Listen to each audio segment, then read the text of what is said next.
Женский rodga qaysi so'zlar kiradi? Oxiri a va ya harflari bilan tugagan so'zlar женский rodga, ya'ni ayol jinsiga kiradi. Misol uchun, mama so'zimizda ona deb tarjima qilinadi. Mama so'zimiz bizani a harfi bilan tugayapti, a unlisi bilan tugayapti va biz qoidaga qarab turib bu so'zni ayol jinsiga kiritamiz.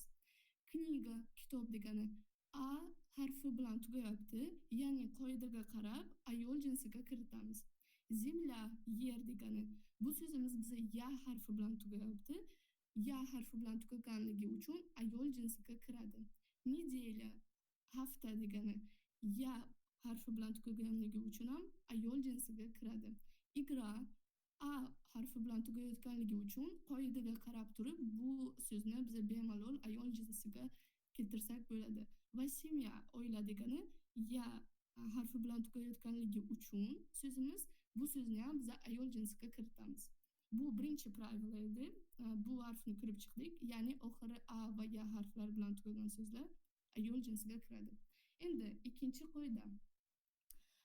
Ayol jinsiga oid shaxslarni ifodalovchi so'zlar женский rodga, ya'ni ayol jinsiga taalluqli bo'ladi. Misol, mать, ona degani. Mать so'zimiz ham bizani ayol jinsiga kiradi. Дочь biza qiz degani, sestra, opa degani, подруга, dugona deb tarjima qilinadi, cho'cha, xola degani. Bu so'zlarni biza